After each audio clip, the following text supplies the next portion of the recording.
Guard. Do you read me? Over.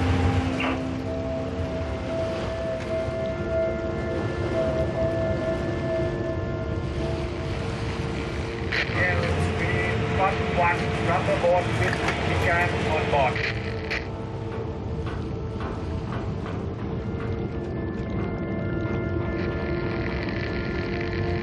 Riferisco di essere circa 300, ci sono a bordo molte donne e bambini e dicono anche di imbarcare acqua a bordo.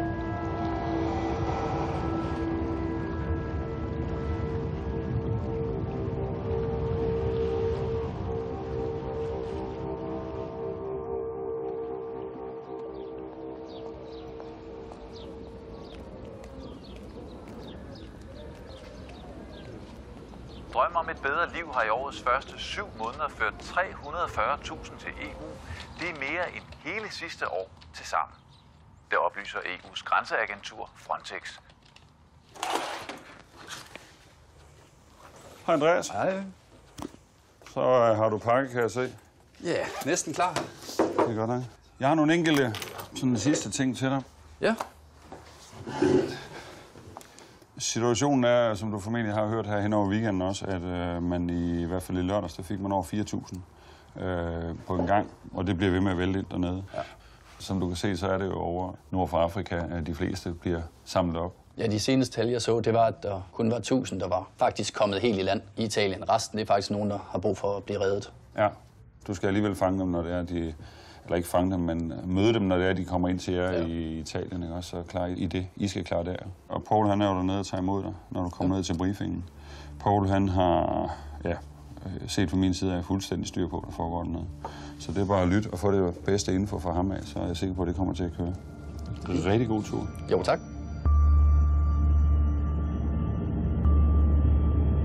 Udlændinge, det er mit personlige interesseområde. Vi har, ifølge mit synspunkt i Danmark, en tendens til at tro, at hele verden er som Danmark. Der er altså en helt anden virkelighed derude. Og den bliver vi altså nødt til at forholde os til.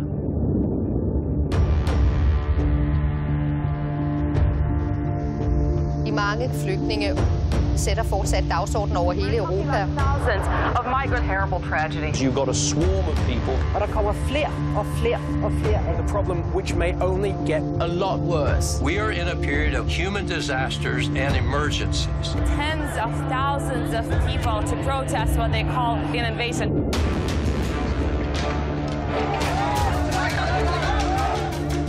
These people are desperate to get into Western Europe. Europe just doesn't want these people. No one should have to die trying to reach safety in Europe. Gennem 2015 har DR-dokumentar fulgt strømmen af immigranter og flygtninge på vej ind i Europa. Vi er med Dansk Flygtningehjælpschef på en umulig opgave. Are there anything that can be done here in Lebanon that would make you staying? No. Som de første er vi med, når danske politifolk er på sporet af menneskesmuglere. Where are you from? Ghana. I need to make sure you are in Ghana.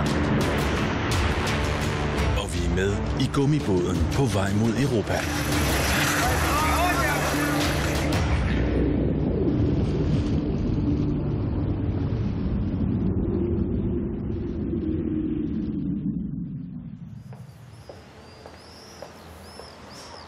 Politiassistent Andreas Lassen er i Rom. Buongiorno. Han er udlånt fra Rigspolitiet. Grazie. Og skal arbejde for EU's grænsepoliti, Frontex. Jeg er på vej til Indrigsministeriet, hvor vi har en briefing for alle dem, der skal udsendes nu her. Tuscolana. Via Tuscolana. Ministero. Dell'Interno. Det er sådan der, hvor vi får alting at vide om, hvad det er, vi skal foretage os. Og derudover så får vi jo mulighed for at møde de andre eksperter, vi skal arbejde sammen med. Andreas Lassen er del af en øget indsats for at redde flere bådflygtninge. EU har kort forinden erkendt, at alt for mange har mistet livet på Middelhavet. Middelhavet er i nat blevet ramt af den hidtil værste ulykke med bådflygtninge. Omkring 700 flygtninge frygtes druknet. Tragedien har fået Italiens leder til at kalde EU til krisemøde. coming now. News med Helle Thorning kommer nu. Når vi er her i dag, så er det fordi, vi alle sammen mener, at det er tvingende nødvendigt, at vi reagerer på den katastrofe, vi ser i Middelhavet. Vi bidrager allerede til Frontex, til Triton, og vi kommer også til at bidrage yderligere med staff på jorden, hvor vi kan hjælpe med at få registreret de her mennesker. Er der en systemfejl, som man skulle se på? Hvis der er en systemfejl, så handler det dybest set om, at de mange mennesker, der kommer, ikke bliver registreret korrekt. Og det vil Danmark også gerne bidrage til.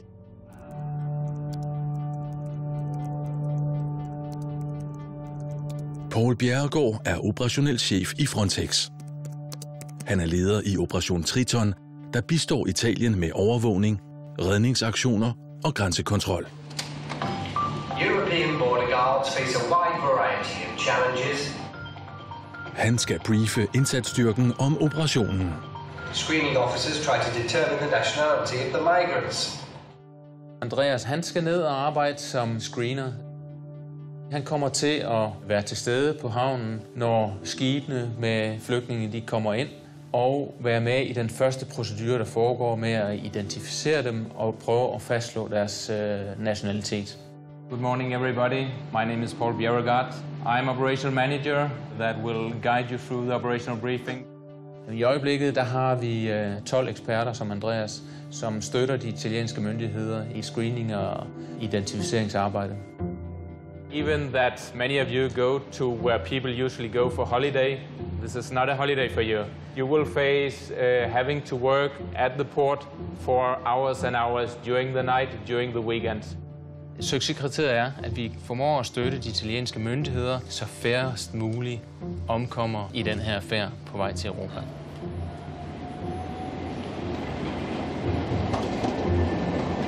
Altså, der kommer massivt mange ind.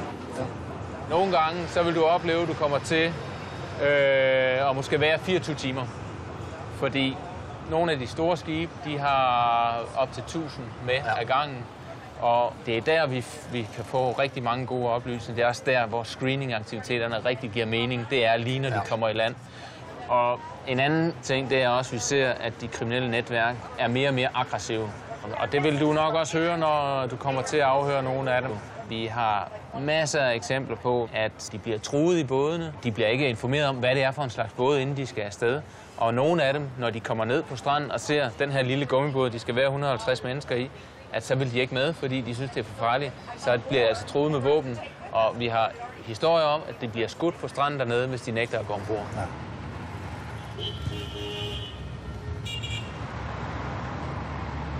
Tal fra FN's flygtningehøjkommissariat viser, at flere end 4 millioner syrere er fordrevet fra deres eget land og har søgt ly i andre lande. Libanon har modtaget omkring 1,2 millioner syriske flygtninge til dato. I Libanon møder vi Peter Klansø, chef for Dansk Flygtningehjælp i Mellemøsten. So in Beirut right now, are there still some tensions or are people living happily together? Yes, still. Still? Yes.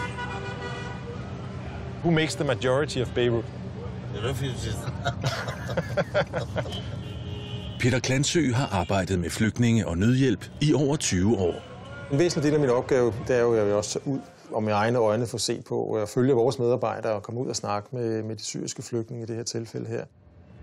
Han er i Libanon, fordi den danske organisation skal målrette hjælpen til en ny og sværere situation, der er opstået for flygtningene. Jeg skal selvfølgelig vide, hvad det er, der optager dem i øjeblikket. Hvad er det for nogle ting, der gør, at deres liv er problematisk? Og så skal jeg selvfølgelig have at vide, hvad er det for nogle ting, vi kan være med til at hjælpe med, så de lever et så normalt liv, som de nu engang kan, mens de er flygtninge. De 1,2 millioner flygtninge i Libanon har i løbet af i år fået det værre og værre. FN har måttet skære ned på hjælpen, fordi medlemslandene har givet færre penge. Nu har både EU og Danmark erkendt, at nedskæringerne har forværret flygtningekrisen, så med udgangen af året skal støtten øges igen. Folk er ved at give op. Der er ikke længere en tro på, at de kan komme tilbage til Syrien. Krisen ser ikke på nogen som helst måde ud til at blive bedre. De tror ikke længere på, at de kan få et normalt liv i Libanon.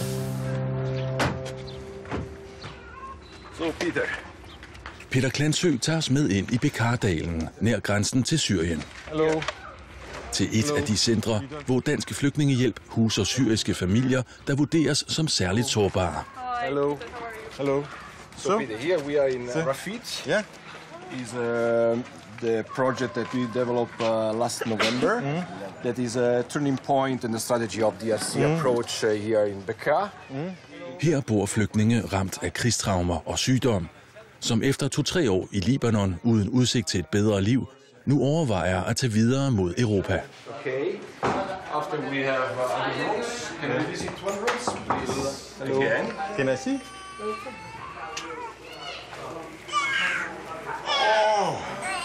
A little one.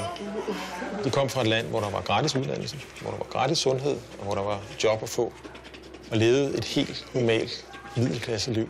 Du er lille fætter. Hvad hedder du? Ahmad. And how long? What is he saying? Her grandson. Oh, it's the grandson. Yeah. How long time has he been in Lebanon? قد ايه صار لكم بلبنان؟ Og pludselig så er de flygtninge. What happened in Syria that led him flee to Lebanon?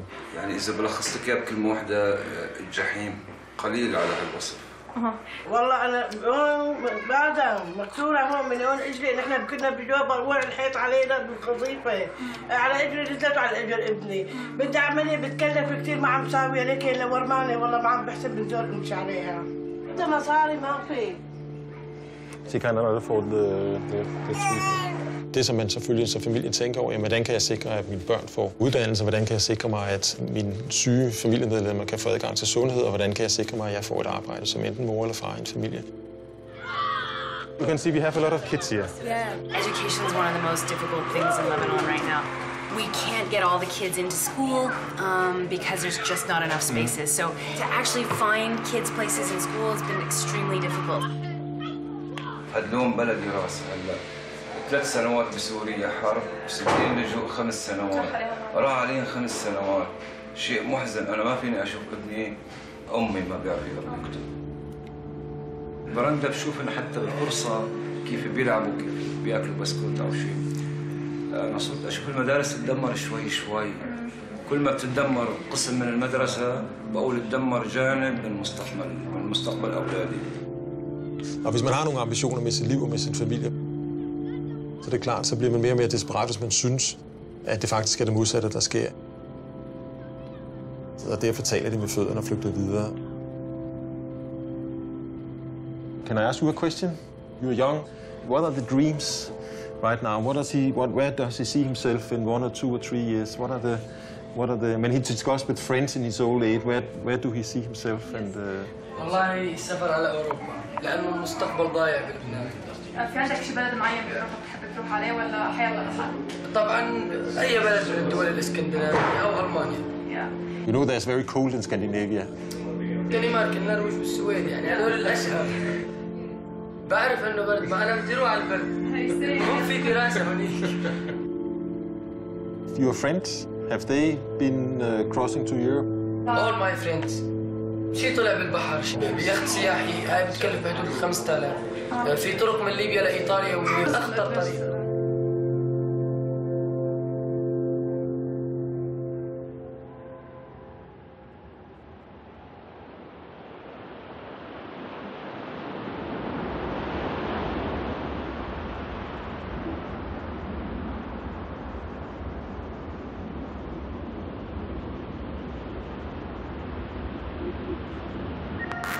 Vi begynder med en nyhed, som desværre ligner noget, vi har fortalt før, nemlig at op mod 200 flygtninge frygtes druknet i Middelhavet. Den farligste rute er fra Libyen til Italien. De 9 første måneder af 2015 døde over 2.800 bådflygtninge på vej over Middelhavet. De fleste ud for den libyske kyst.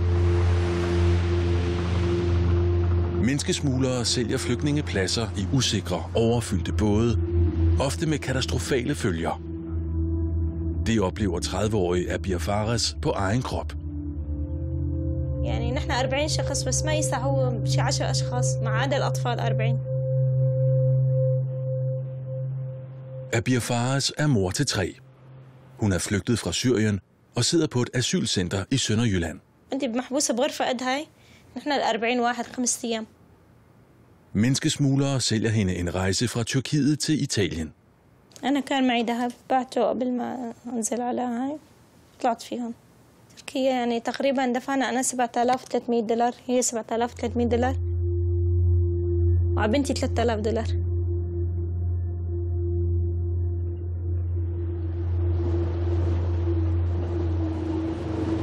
كان في شو اسمه هذا الموج كبير قوي؟ موج عالي كتير كتير. حتى كتر ما العالم كمان تستفرغ يعني وهيك حتى مي ما لك نفس تشربيها. صارت عاصفة كتير.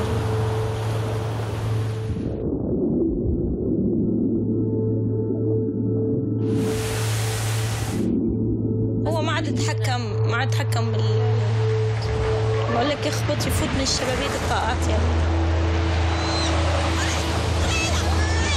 يفوت على العالم المي. راكن المركب ما بعرف شو عامل لتاني يوم الصبح لحتى كمل رحلة.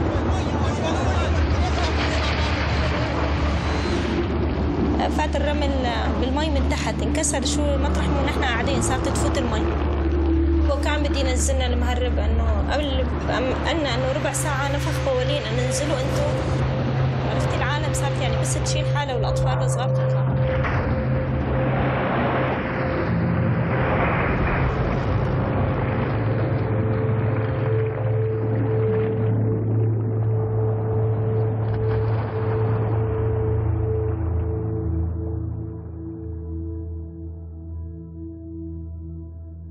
أنا صرت أبكي وأدعي حالي إنه ليش يا ريتني ما إجيت هالطلعة، أنا راح يصير فيني مثل ما جوزي صار فيه وهيك، وأنا ولد أولادي راح يضلوا لحال.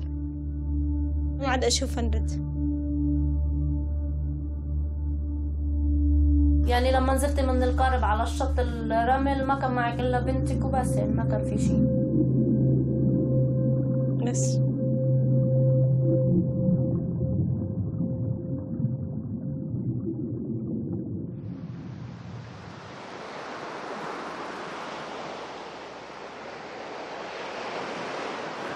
German Navy ships rescued migrants attempting to cross the Mediterranean to Europe. The German frigate Hessen went to the aid of a stricken wooden vessel off the Libyan coast. Andreas Lassen er på Sicilien. Buongiorno. Han har netop modtaget besked om, at et tysk flådefartøj er på vej i havn med bådflygtninge. Very important. You have a pen and paper? Yes, a whole bag full of stuff. Tutto pronto? You know how many migrants is on the ship? 9.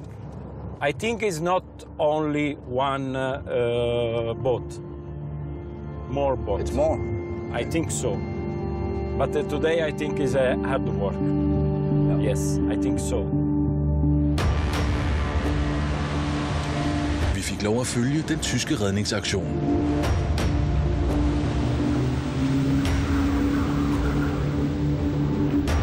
Danmark har ingen flådefartøjer, der redder nødstedte immigranter og flygtninge på Middelhavet, men det har vores nabolande.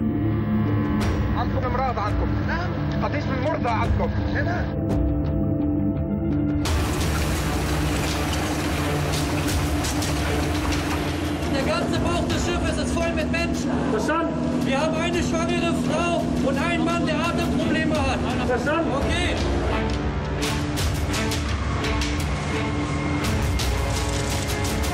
Was it a hard mission to pick them up from the ocean? It is not easy. It was 20 to 25 nautical miles off the Libyan coast. 939 men, 327 females, 145 children in all.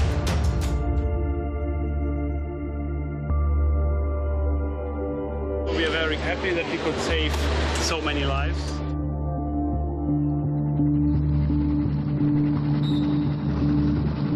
Det er utroligt hårde forhold, de har rejst under. Rejsen hen over Middelhavet kan jo tage mange døgn. Så godt nok redder vi rigtig mange rigtig hurtigt, men der er altså også tilfælde, hvor at de løber tør for benzin, så de driver rundt på Middelhavet i lang tid, før de bliver reddet. Muligvis uden vand og mad. Så de kan være rigtig forkommende, når de kommer ind. alle, der er ombord på skibene, bærer sikkerhedsudstyr, masker, dragte, fordi man er usikker på, om der er nogen, der har nogle sygdomme, f.eks. Ebola. Og derfor er det også det første, der sker, det er, at de bliver tilset af noget medicinsk personale, der sørger for hurtigt at vurdere, om der er nogen, der har brug for hjælp.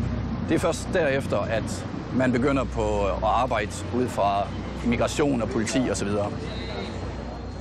Så det er første opgave for den her deployment. Francesco, any people injured or dead? No. At the moment, they are not. So we do screening? Yes. Tutto pronto? Altså, det er bare en del af livet hernede. Der ligger store krydstogtskibe til med masser af turister. Og så lige ved siden af, så kommer flåden ind med 1000 flygtninge. Altså, det er ikke sådan noget, der diskuteres, om det er muligt, og hvorfor vi ikke kan lukke grænserne og sådan. Det er en del af livet, og de har ikke nogen illusion om, at det stopper lige foreløbig.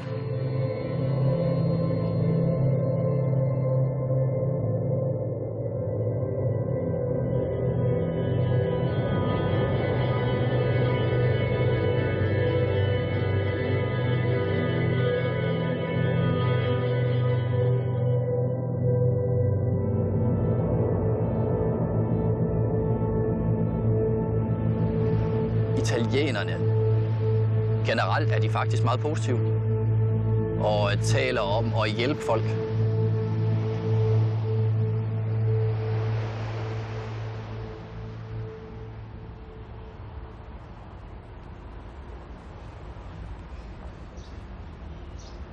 På et asylcenter i Brønderslev sidder 2 syriske brødre, der er flygtet til Danmark via Italien.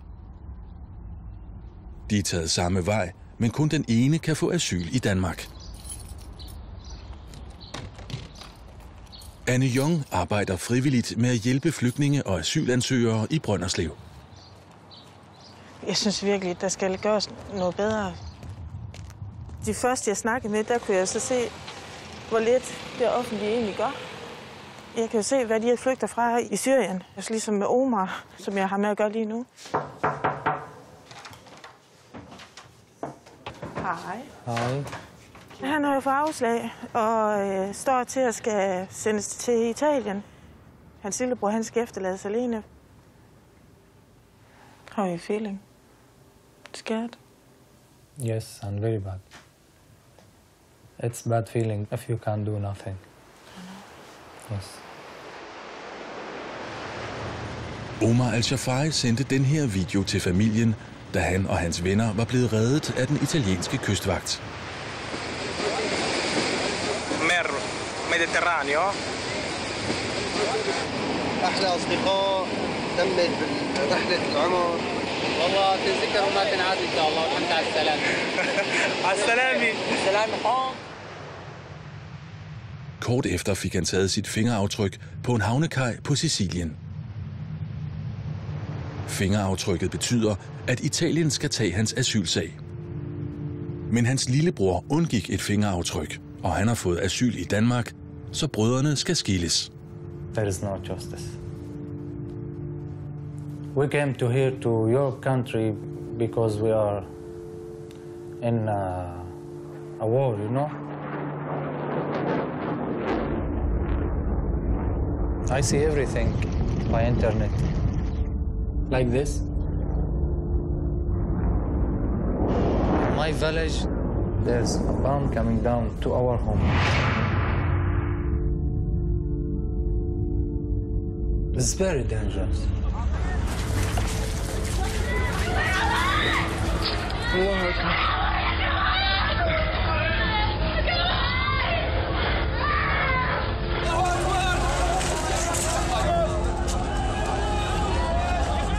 When we come to see what happened, there is another bonus coming.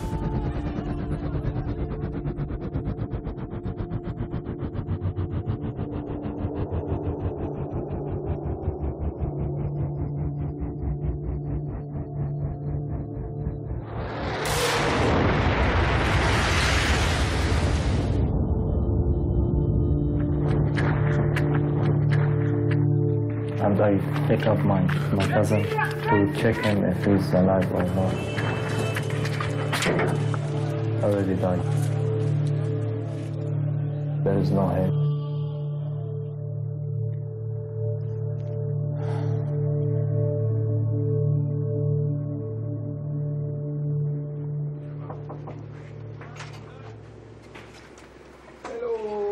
Another family? Hello. Hello. مرحبا كيفك؟ Hello. شوي وبيتر بمجلس Thanks a lot. My name is Peter. Peter? Peter, yes. Your name? Abdul Rahman. And your name? أمينة. Amina. Hello. Thanks a lot for wanting to talk to us a little bit. Thank you, sir. How long time you have been now in Lebanon? About 1 year. About 1 year. And from where in Syria? I'm from Aleppo. My wife from Damascus. Okay. Why did you flee Damascus? Because a sniper shot me here. Mm. This bullet make me paralyzed. Mm. Before you fled, what kind of job, work did you have in Lebanon? I'm an English teacher since 13 years. Yeah. And getting jobs in the Lebanese schools are not easy. Give the applications to, I think, to 5 schools here, but we haven't any choice. So what are some of the biggest difficulties of now you've been here a year? وإنه قالوا له إنه إذا بدنا مع هالحالة وبدون علاج بتستقر الحالة ما بقى يستفيد من أي علاج. لا بيبطل إنه ما يتحسن أبدا يعني. زوجي ما بده علاج وما يتعالج. There are organizations in Lebanon that are assisting with medical help, I know. So I'm just wondering, are they not... Sir, they are paralyzed, like me. Familien har besluttet, som følge af mandens lammelser i benet, at hun skal tage alene til Europa som den første. وقرر إني يوصل وأعمل لأولادي لم شمل وأنقذهم من هاي الحالة. مشان نروح على تركيا وأطلع من تركيا تهريب بالبحر. When are you planning to? Are you maybe Germany, maybe Denmark, maybe... أي شيء. And do you know how you're going to travel then? How is it going to be organized? رايحة هيك بدون أي مخطط بدون أي شيء بس من الضغط اللي أنا فيه رح أروح لأي شيء بلاقيه ما بعرف يعني رح أتركهم. Are there anything that can be done here in Lebanon? Any types of assistance, any changes in the situations that would make you consider staying in Lebanon because the risk and the danger of traveling to Europe is too high? No, in Lebanon, everything I think in my point of view is very bad here, but in Europe is better. Going to Europe is attractive, yeah, but it's also dangerous. What are the concerns that scare you with that thoughts?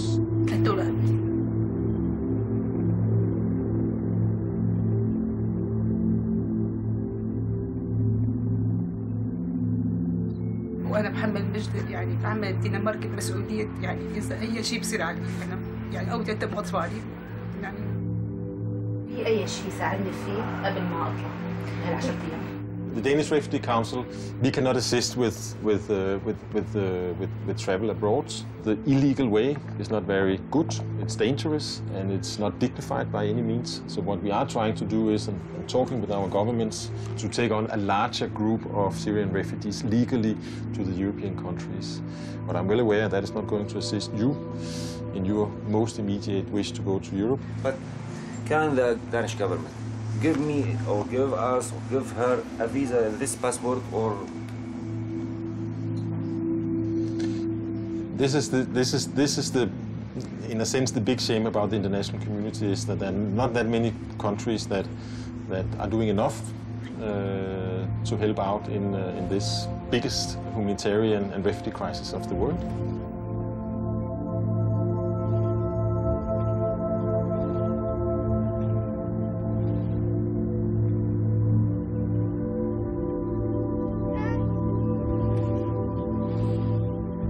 So, welcome. خليك مرتاح ما بيأثر. شكرا كثير لك. Yeah, who you are? شكرا. And I wish the best.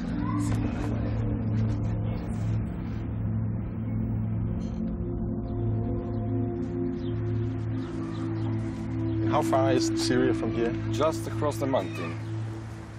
30 kilometers from here, you are in Damascus.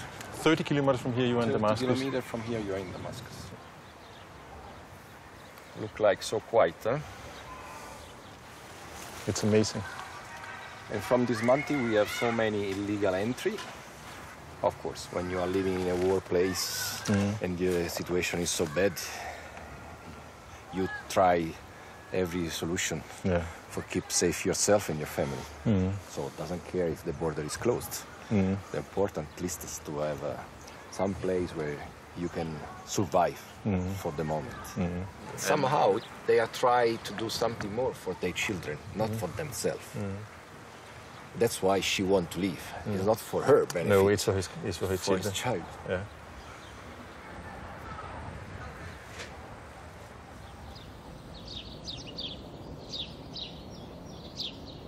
Danmark har strammet reglerne for asyl og familiesammenføring. Normalt ville sagsbehandlingen for asyl tage omkring 3 måneder, men Abir Fares har efter et halvt år stadig ikke fået svar. توقعت انه هربنا من الموت من سوريا القصف كان يجي علي واولادي طلعت لما جوزي سافر طلعني على لبنان عند اختي. Hun og hendes mand drømte om at komme til Europa sammen med deres 2 sønner. هذا آدم 4 سنين و3 شهور. هذا لؤي هذا 6 سنين كمان وشهرين. Hendes mand rejser i forvejen, fordi hun er gravid med datteren her. Han rejser sammen med sin bror og dennes børn.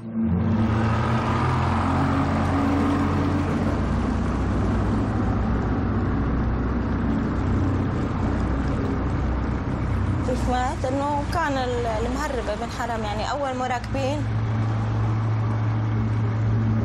لسه اول حاطين رجلهم هيك طاطا المركب وغرقانين. Hvad der præcis sker, ved vi ikke. Men nogle af flygtningene ender i vandet. بالما يرد يطلعوا يرد يزت حاله بده يطلع واحد من ال4 أولاد.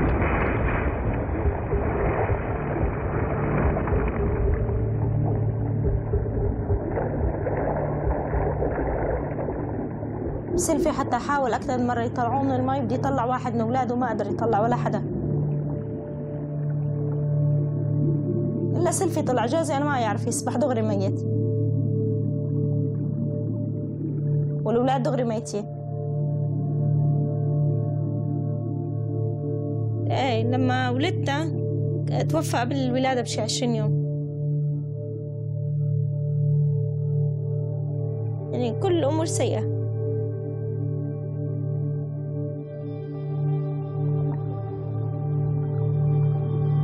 Abir Fares har efterladt sønnerne Adam og Løje i Libanon hos sin søster Maysun.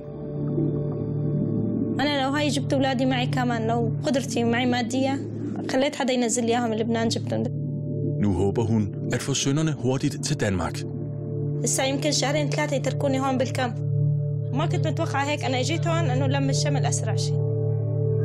أنا عم أحسب لقدام عرفتي أنا. Udover at hun ikke har fået asyl, giver børnene problemer i søsterens hus i Libanon, fordi der mangler penge til at forsørge dem. يا ميسون ميسون كل قصتي حكيت له انه جوز اختي عم يضغط عليها كثير يعني بعد شوي رح توصل للطلاق بيناتهم يعني رح ينفصلوا بسبب اولادي يعني ما في حدا اذا جوز اختي يعني قفعت معه زتن يعني ما في حدا يدير باله عليهم كثير صعب عليهم انا هاي اللي خايفه منه لسه اقامه ما اخذت لسه يمكن 2-3 يتركوني هون بالكامب يا ميسون ميسون شلونكم شلونكم؟ شلون الأولاد؟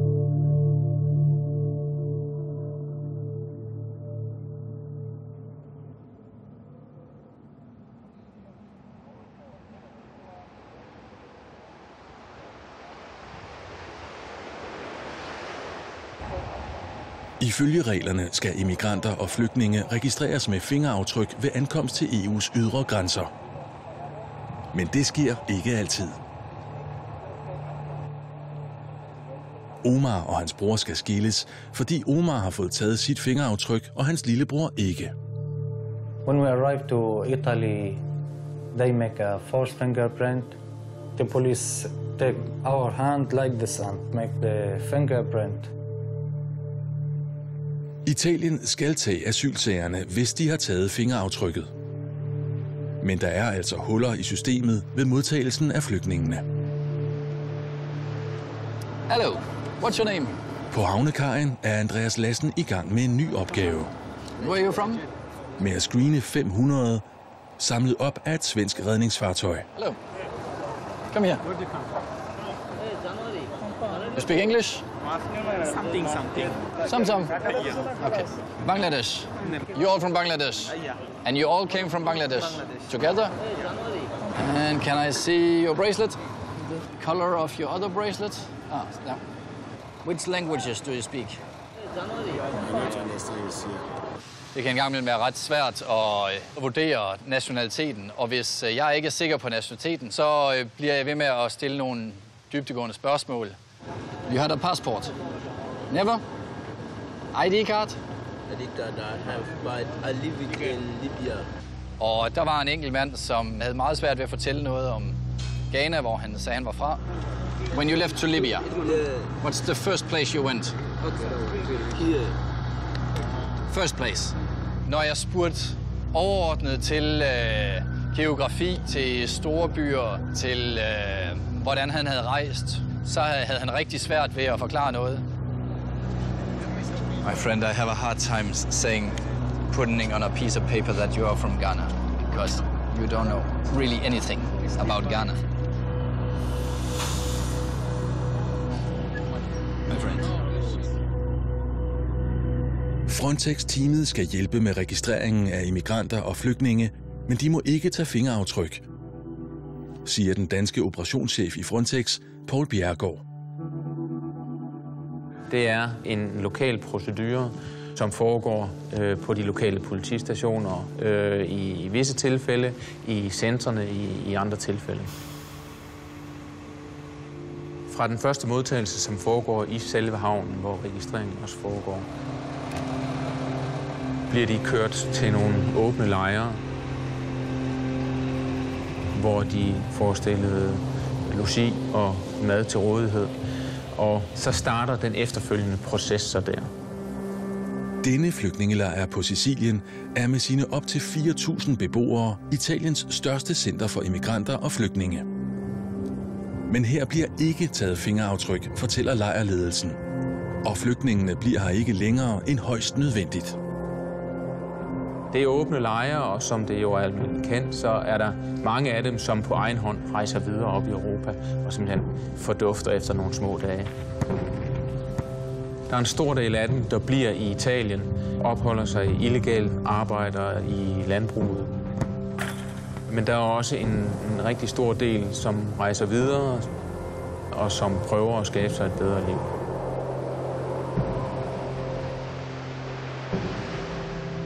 Det er slet ikke alle, der bliver registreret med fingeraftryk.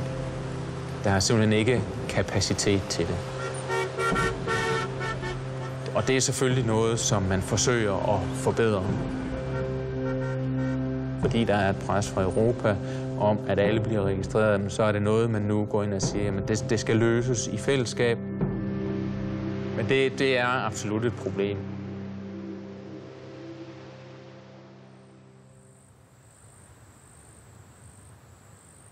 Vi er tilbage på Dansk Flygtningehjælpscenter i Libanon. Familien Larmang har diskuteret Peter Klansøs advarsler om den risiko, som rejsen til Europa indebærer. شايفة يا أمينة شايفة قدر وصلنا لآخر حلقة في لبنان يعني ما استفدنا شيء اضطرينا نروح بالطريق المخاطرة تبع التهريب للأسف الشديد. Familien har ændret planer. Amina skal alligevel ikke tage afsted mod Europa alene, som det ellers var besluttet. أخذت هذا القرار وتميت أسبوع وأنا أبكي وشوف أولادي قدامي شلون بدي أتركهم كيف بدي أودعهم معقول رح أشوفهم مرة ثانية ولا لا ما رح أشوفهم.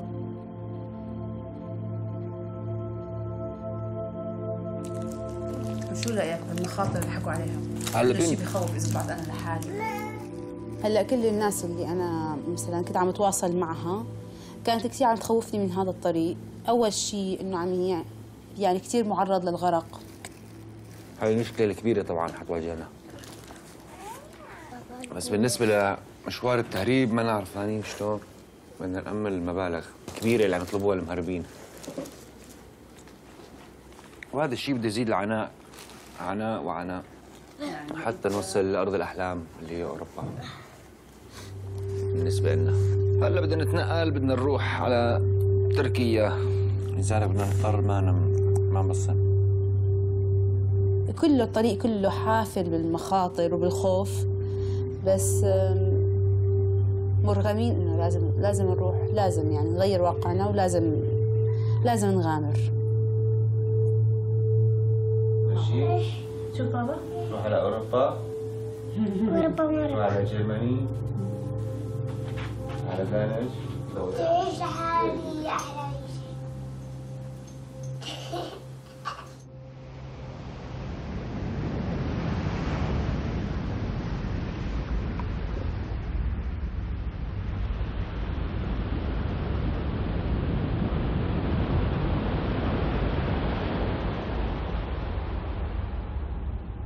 Omar Al-Shafai har fået afvist sin asylsag og skal sendes til Italien. Han skal tage toget til Sandholmlejren, hvor politiet vil sørge for, at han sendes ud af landet. I want to take my ticket. Yes. You are going today? Yes. Yes. This is your ticket? Yes. Yes. And money to sit in train? Ja. Yes. Ja. Ja. Okay. Hvornår skal han afsted, der ved du det? Nej, ikke sådan, for han skal lige op og sige farvel. Hans lillebror er stadigvæk derovre. Ja, okay. Ja, men sådan er det jo. Ja. Super, altid. Godt. Tak skal du have. Thank you. Bye bye. Anne Jong prøver som en sidste mulighed at få stoppet udvisningen. Derfor ringer hun til Flygtningenævnet. Hej. Hun vil finde ud af, om Omar Al-Shafai kan blive i landet, mens hans lillebror søger familiesammenføring for ham. Ja, ved du hvad? Jeg vil stille dig op til familiesammenføringsnævnet. Okay. Som kan svare dig bedre på det, end jeg kan. Det lyder godt.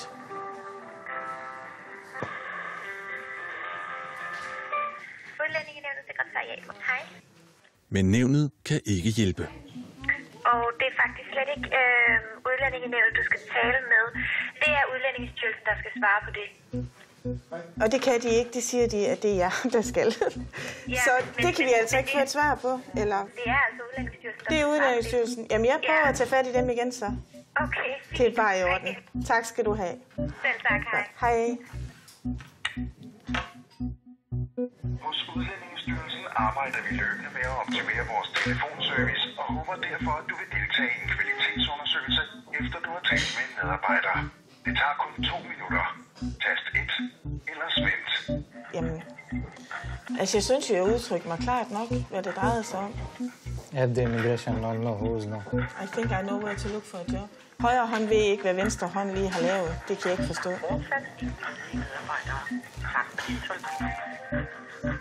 Udlændingestyrelsen. Hej. Hej, jeg ringer. Jeg har faktisk haft ringet tidligere i dag. Og så blev jeg så sendt videre til Flygtningenævnet, som sendte mig videre til et eller andet nævn for familiesammenføring, som så har sendt mig tilbage til jer igen. Okay. Jamen, så har du været rundt omkring, kan jeg høre? Det har jeg. Ja, ved du hvad, hvis du prøver at hænge på et øjeblik, så prøver jeg lige at undersøge det. Okay, tak skal du have.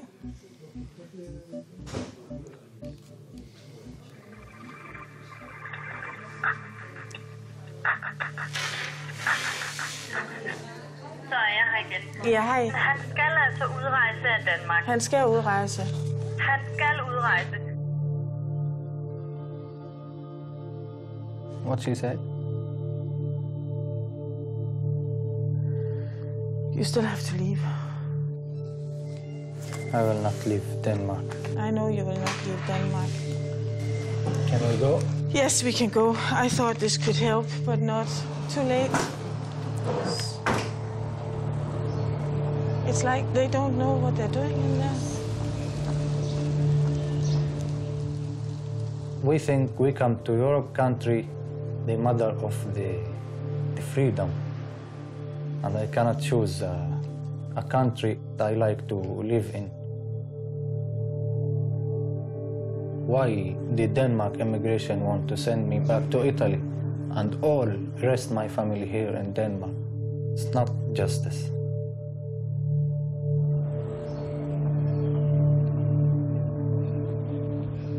هلا أنا ماشي ورايح على كوبنهاجن بس حبينا نودعك.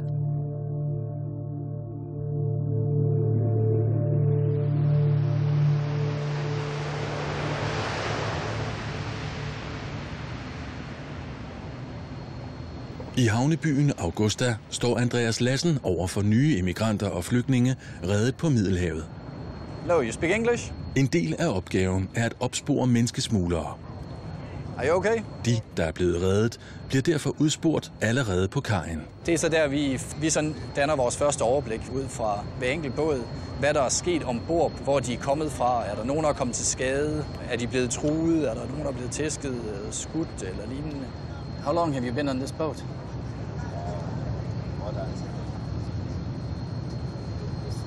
Since yesterday.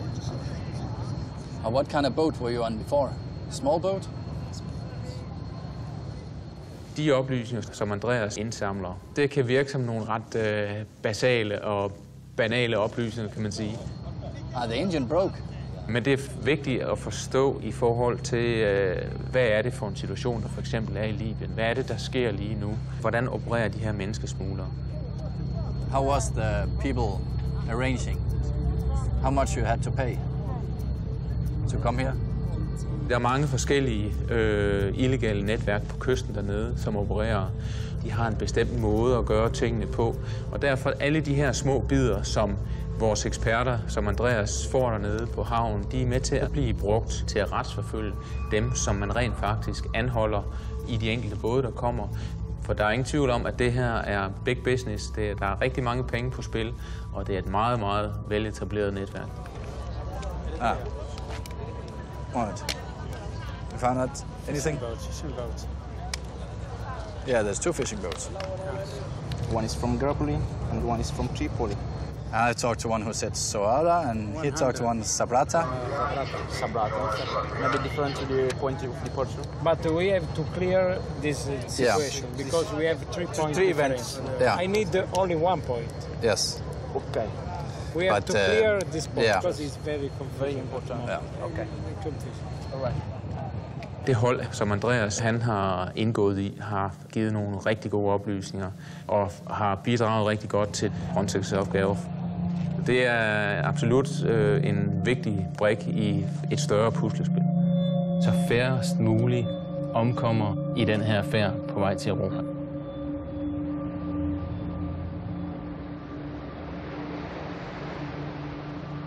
Mange af dem, jeg taler med, de siger faktisk, at jamen, de har ikke nogen plan om, hvor de vil hen. De er glade for at være kommet til Italien og er super taknemmelige for at blive reddet. Så når man hører de der overordnede politiske diskussioner med, hvor skal vi placere folk, og så samtidig med sidder og taler med en, som har været igennem alt muligt, så har man meget svært ved at høre den der sådan kyniske diskussion om, jamen vi har ikke plads til at tage 500 i den her kommune. Vi vil lukke grænsen, fordi at vi har taget imod så og så mange, så nu synes vi ikke, vi kan mere. Altså, det er en skærende kontrast til at tale med folk direkte og høre, hvad de har været udsat for. Det er også det, jeg forsøger at fortælle alle i min omgangskreds. Der er altså en helt anden virkelighed derude, og den bliver vi altså nødt til at forholde os til.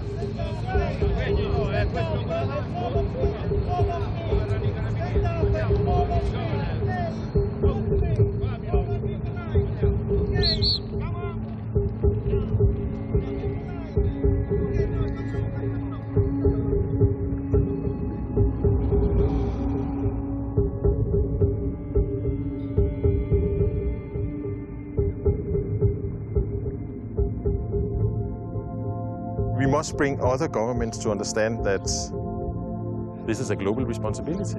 It's a responsibility of all countries that have resources to help out.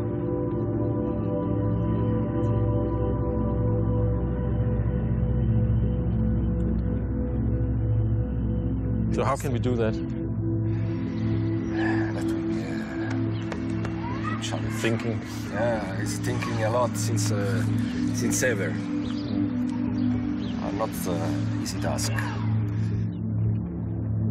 The international community has to think about how to give back dignity to these people. And this is what the human being is looking for.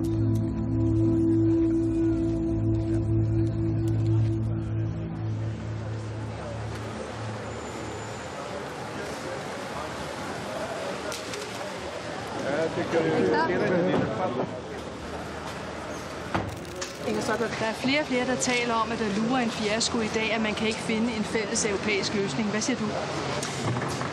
Ja, det er jo for det første må man bare sige, at det er en stor opgave, vi står overfor i dag. Danmark kan jo ikke bidrage. Det betyder jo ikke, at vi ikke fremadrettet kan tage del i det store forslag, om man kan sige det sådan, der er blevet lagt på bordet fra kommissionen. Altså alt, hvad det handler om hjælp i nærområderne, ligger jo fuldstændig på linje med det, regeringen i øvrigt også står for. أسات بمعنى المسات بأنك تعيش بغرفة. اخترنا التعليم.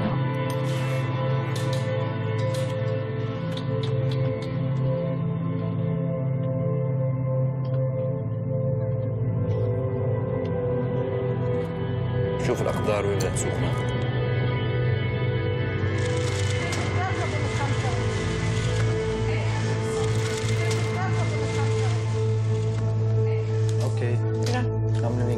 You're leaving now?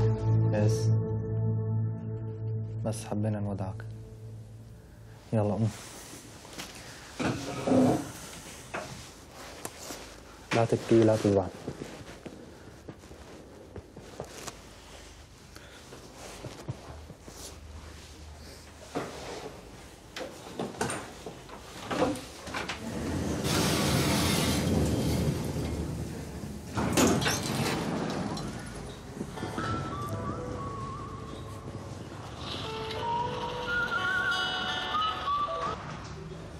يا حبيبي صباح النور يا هلا بالفرشة لازم تيجي تودعني تعال تعال بسرعة بس دير بالك ودير بالك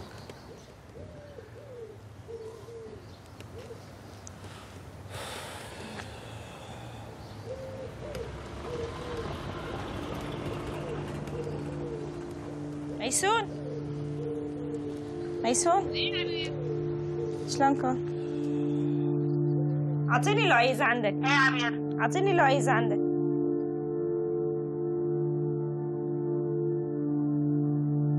نوري مو عندي بس آدم. اعطيني آدم. Det er ikke til at vide, hvad han finder på. Det er mest det, jeg er nervøs for. حبيبي Når han har så skidt, som han har det, jeg kan slet ikke forstå, at der ikke er nogen, der har gjort noget. وين معك سخية وين؟ صلي على النبي تبكيني عن جد. Og det får jo også følger ved, at lillebror bliver alene nu. Han har ikke nogen til at ligesom føle sig tryg ved. Så opstår der måske også problemer med ham. Og er de opmærksomme på det, det tvivler jeg godt nok på. Jeg synes simpelthen, det er ikke okay. Want anything? I'm leaving now. You're leaving? Yes. Yeah. Thank you for everything. You're okay? Yes. I'm not okay. I know you're not okay. Yeah, I know. Everybody not okay. All of us not okay. Altså, vi vidste jo godt, at der måske ikke var meget håb om, at han fik lov at blive på grund af den der Dublin-aftale. Men alligevel, den her sag kan jeg slet ikke forstå, at de ikke får lov at blive sammen. Jeg synes, det er så mærkeligt. Jeg synes virkelig, der skal gøres noget bedre. Bare så der er mere system i det mindste.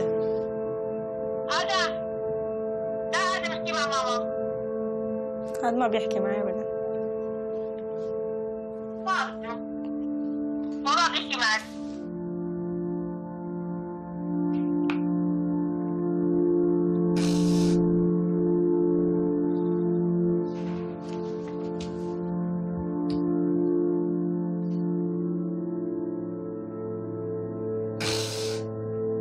خليه يرجعوني، إذا يرجعوني أنا ما عندي مشكلة، بس ما خلاص يعني أنا يأست ما عاد.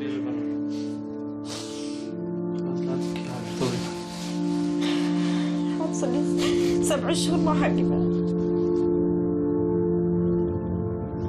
I think I make a big mistake when I leave my country. Just die there or finish.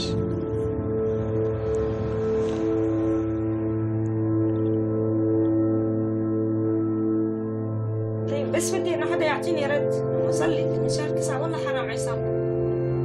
يعني مو حرام سنة كاملة بكم.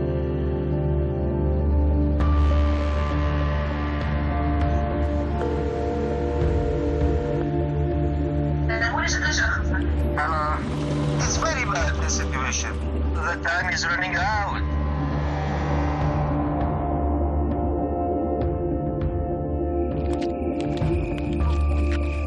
Næste uge i Europa på grænsen følger vi en dansk læge, der hjælper i flygtningestrømmen på Balkan. De er overalt heroppe i det område her, tæt på den ungarske grænse. Den store flygtningekrise, den bliver meget konkret og meget virkelig, når man står ved en grænseovergang og ser, hvordan der bare går hundredvis af flygtninge over.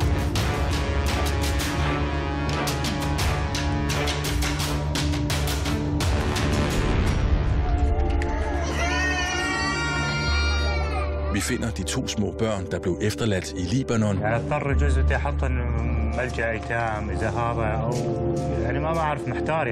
Og vi er med familien, der håber at nå til Danmark.